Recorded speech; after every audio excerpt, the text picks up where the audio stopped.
Hi friends, അപ്പോൾ നമ്മൾ ഈ നൈറ്റി കേട്ടോ ഫ്രോക്ക് നൈറ്റി ആക്കി മാറ്റുന്നത്.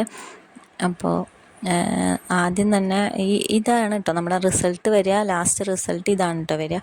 അപ്പോൾ നമ്മുടെ കറക്റ്റ് മെഷർ വരുന്ന ഒരു ഫ്രോക്ക് അല്ലെങ്കിൽ ടോപ്പ് എന്താണെങ്കിലും എടുക്കുക. അത് കഴിഞ്ഞിട്ട് നമ്മുടെ മെഷേഴ്സൊക്കെ ഒന്ന് മാർക്ക് ചെയ്ത് വെക്കുക കേട്ടോ. നമ്മളൊന്ന് റെക്കോർഡ് ചെയ്ത് വെക്കുക. ഞാൻ ജസ്റ്റ് ഇത് കുറച്ച് ലൂസായിട്ടാണ് കേട്ടോ ഞാൻ ഇതിൻ്റെ അളവെടുത്തിട്ടുള്ളൂ. എന്താണെന്ന് വെച്ചാൽ നമ്മൾ സാധാ ഫ്രോക്ക് പോലെയൊന്നും നമ്മൾ ഷേപ്പ് ആക്കാറില്ലല്ലോ ഫ്രോക്ക് നൈറ്റിക്ക്. അപ്പം ജസ്റ്റ് ഒന്ന് പിന്നെ നമ്മൾ മെയിനായിട്ട് വരുന്നത് ഇതിൻ്റെ ലെങ്ത്താണ്.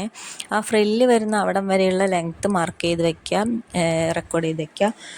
അതിന് ശേഷം ഫ്രില്ലിൻ്റെ ഒരു ഇറക്കം കൂടെ നമുക്ക് എത്രത്തോളം ഇറക്കം വേണമെന്നുള്ളതിനനുസരിച്ചാണ് അത് വരുന്നത്. അപ്പോൾ ഈ ഒരു ലെങ്ത്തും അതുപോലെ തന്നെ നമ്മുടെ ഫ്രില്ലിൻ്റെ ലെങ്ത്തും കൂടി കറക്റ്റ് മാർക്ക് ചെയ്ത് വെക്കാം കേട്ടോ.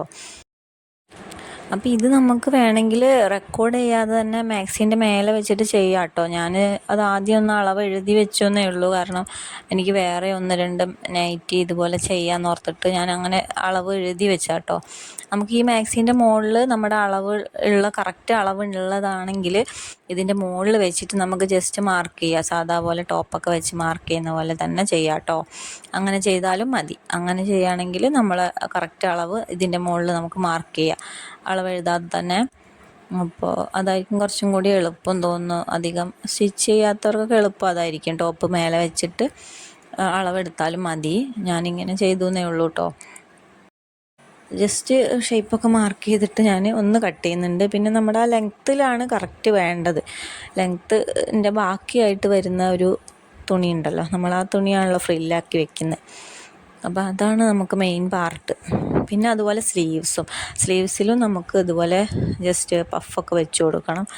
അപ്പം അതും കൂടി ഞാൻ കാണിച്ചു തരാം. സ്ലീവ്സിലും നമുക്ക് താഴോട്ട് വീതി കൂട്ടിയിട്ട് വേണം പിന്നെ നന്നായിട്ട് പഫ് വെച്ച് കൊടുക്കാനായിട്ട്. അപ്പോൾ ഇതിപ്പോൾ ഞാൻ 2 പീസാക്കിയിട്ട് തന്നെ ആദ്യം തന്നെ വരച്ചു കൊടുത്തിട്ടുണ്ട്. നമ്മളെ നീസ് വരെയാണ് ഇറക്കം ഞാൻ എടുത്തേക്കുന്നത്.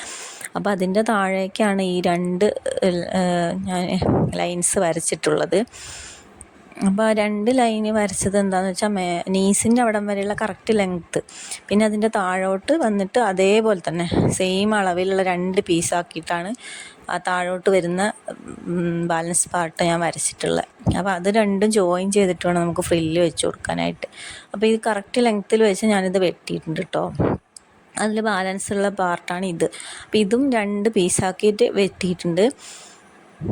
അപ്പോൾ അത് കഴിഞ്ഞിട്ട് സ്ലീവ്സിൽ ഇതുപോലെ നമുക്ക് ലെങ്ത്ത് നമ്മുടെ അളവ് എടുത്തു കഴിഞ്ഞാൽ ലെങ്ത്ത് കൂടുതൽ ഉണ്ടാവുമല്ലോ. നമ്മളെന്തായാലും റെഡിമെയ്ഡ് നൈറ്റി വാങ്ങുന്ന സമയത്ത് ഉണ്ടാവും. അപ്പോൾ ആ ഒരു പീസിനെയാണ് ഞാനിപ്പോൾ അഴിച്ചെടുത്തിട്ട് അത് 2 ആക്കിയിട്ട് കട്ട് ചെയ്ത് അത് 2 സൈഡിലായിട്ട് ജോയിൻ ചെയ്ത് കൊടുക്കുക. ഇപ്പം ഞാൻ വെച്ചിട്ടുള്ളത് പോലെ 2 സൈഡിലായിട്ട് ജോയിൻ ചെയ്ത് കൊടുത്തു കഴിഞ്ഞാൽ നമുക്കത് കറക്റ്റായിട്ട് അവിടെ ഫ്രില്ല് പോലെ വെച്ച് കൊടുക്കാനുണ്ടാവും. അതായത് സ്ലീവിൻ്റെ മുകളിൽ ഭാഗത്തും വെക്കാനുണ്ടാവും, ബോട്ടം ഭാഗത്തും വെക്കാനുണ്ടാവും. അപ്പം നമുക്ക് നല്ല വൃത്തിയിലുള്ളൊരു സ്ലീവ് കിട്ടുകയും ചെയ്യും ഇതുപോലെ ചെയ്തെടുക്കാനായിട്ട്. അപ്പം നമുക്ക് സെക്കൻഡ് പാർട്ടിൽ സ്റ്റിച്ചിങ് വീഡിയോ ആയിട്ട് ചെയ്യാം കേട്ടോ. ഇത്രയാണ് ഇതിൻ്റെ കട്ടിങ് വരുന്നത്. അപ്പോൾ എല്ലാവരും വീഡിയോ കാണുന്നവർ സെക്കൻഡ് പാർട്ടും കൂടി കാണണം കേട്ടോ. Okay, bye, see U.